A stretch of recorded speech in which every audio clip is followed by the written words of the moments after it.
အလုံးတရားချစ်ခင်သူတော်စင်ပြိဿတ်တို့ပဋ္ဌာန်းကိုရွတ်တဲ့ပုဂ္ဂိုလ်တွေတော်တော်များပါတယ်။ဘာရည်ရွယ်ချက်နဲ့ရွတ်တယ်ဆိုတာတော့ရွတ်တဲ့ပုဂ္ဂိုလ်တိုင်းမှာပဲသိပဲ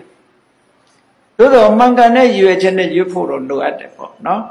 ။ရွတ်တယ်ဆိုတဲ့နေရာမှာတချို့ကအန္တရာယ်ကင်းလို့ဆိုပြီးတော့ရွတ်တာရှိတယ်။စီးပွားတက်လို့ဆိုတာရွတ်တာရှိတယ်။အန္တရာယ်ကင်းခြင်းလို့ဆိုတာလည်းလူဆန္ဒပဲ။စီးပွားတက်ခြင်းနဲ့ဆိုတာလည်းလူဆန္ဒပဲ။လူရဲ့ဆန္ဒတွေအမျိုးမျိုးပေါ့ပဋ္ဌာန်းကျမ်းကြီးကိုပူဇော်ခြင်းလို့ရွတ်တယ်ဆိုတဲ့ပုံကိုလည်းရှိကောင်းရှိနိုင်တယ်ပေါ့အထူးသဖြင့်မြန်မာပြည်မှာအထက်ကရာဆရာကြီးတွေကပြောခဲ့တယ်အဲ့ဒီစကားဟာမြန်မာလူမျိုးတွေသိနေကြတယ်ဒီနေ့တစ်ချိန်ကျတော့မြတ်စွာဘုရားဟောကြားတော်မူခဲ့တဲ့တရားတော်ကြီးတွေကွယ်ပြောက်သွားလိမ့်မယ်ကွယ်ပြောက်တဲ့အခါမှာအဘိဓမ္မာတရားကစပြီးကွယ်လိမ့်မယ်အဲ့ဒီအဘိဓမ္မာ9ကျမ်းမှာလည်းပဋ္ဌာန်းကျမ်းကြီးကစကွယ်မယ်ဆိုတော့မကွဲအောင်ပဋ္ဌာန်းပွဲတွေလုပ်ပြီးအတန်20ရွတ်နေတာလည်းဖြစ်ကောင်းဖြစ်နိုင်တယ်ပေါ့ရည်ရွယ်ချက်ကတော့အဲ့တော့ရွတ်တဲ့ပုဂ္ဂိုလ်တွေစီမံတဲ့ပုဂ္ဂိုလ်တွေရဲ့ရည်ရွယ်ချက်ကတော့ဒါပုဂ္ဂိုလ်တွေဆိုင်ရာရည်ရွယ်ချက်ပဲပြောရပေါ့သို့တော့ကောင်းမွန်တဲ့ရည်ရွယ်ချက်နဲ့ရွတ်ကြမယ်ပူဇော်ကြမယ်ဆိုရင်အမှန်တမ်းကောင်းပါတယ်တချို့ကလည်းရှိပဲပေါ့ကသဗ္ဗမြတ်စွာဘုရားလက်ထက်တုန်းကအဘိဓမ္မာ30ပြီးလှိုင်ကူထဲမှာရဟန်းတော်တွေအဘိဓမ္မာ30နေကြတယ်အဘိဓမ္မာတရားရဲ့အတိတ်အနဲ့အလေးအနက်ကိုမသိတဲ့အတိတ်ပဲကိုနားမလဲတဲ့လင်းတို့သား900ဟာအဘိဓမ္မာတရားသံတွေကိုကြားရင်ကနေပြီးတော့စိတ်ကြည်နူးမှုရတယ်အဲ့ဒီကောင်းမှုကြောင့်ခေါရမမြတ်စွာဘုရားလက်ထက်မှာအမျိုးကောင်းသား900လာဖြစ်ပြီးတော့ရှင်သာရိပုတ္တရာထံကအဘိဓမ္မာတပည့်တွေပထမဆုံးအဘိဓမ္မာ9ကျမ်းကိုသင်ခွင့်ရတဲ့ယဟန်900လာဖြစ်လာတဲ့ဆိုတဲ့ story ကိုလည်းပဲဗမာတွေတော်တော်များများသိထားကြတယ်တချို့ကလည်းအဲ့ဒီပဋ္ဌာန်းတန်ကလေးကြားလို့ရှိရင်လင်းတို့တွေအားကြပြီးတော့ပေါ့လေလင်းတို့သားလို့ဒီလိုများဖြစ်မလားလို့အဲ့တော့အဲ့လောက်လေးတွေမလုပ်ပါနဲ့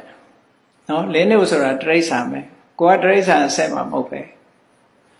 အဲ့တော့ရွတ်တာမျိုးမဟုတ်ပဲနဲ့အဓိပ္ပာယ်နားလည်လိုက်မယ်ဆိုရင်ပိုကောင်းတာပေါ့အဓိပ္ပာယ်နားလည်မယ်ဆိုရင်ပိုမကောင်းဘူးလားကောင်းတယ်ဒါကြောင့်မို့လို့အဓိပ္ပာယ်နားလည်အောင်ကြိုးစားလို့ကြည့်မယ်ဆိုလို့ရှိရင်အန္တရာယ်ကင်းမှုရွတ်တာတို့စီးပွားတက်ဖို့ရွတ်တာတို့ဆိုတာမဟုတ်တော့ဘူးသူကအန္တရာယ်ကင်းတယ်ဆိုတာအခြားနည်းတွေအန္တရာယ်ကင်းတာ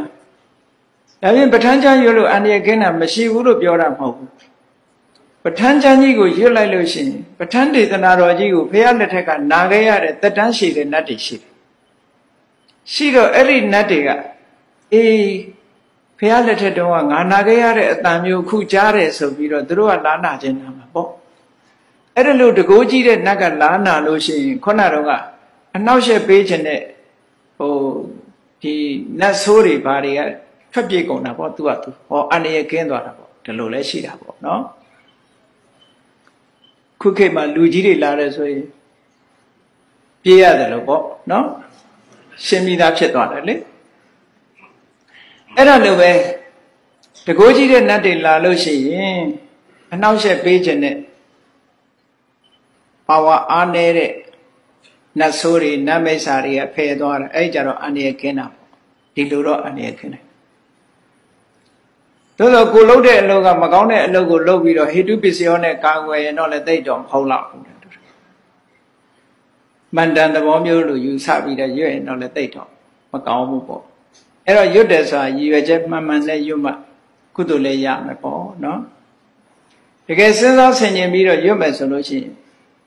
ပဋ္ဌာန်းရွတ်ရင်မြတ်စွာဘုရားရဲ့ဉာဏ်တော်ကြီးကိုလည်းသိလာလူဘဝနေရတာလည်းပဲဟောဒီအကြောင်းတွေနဲ့အကျိုးတွေနဲ့နေလာတာ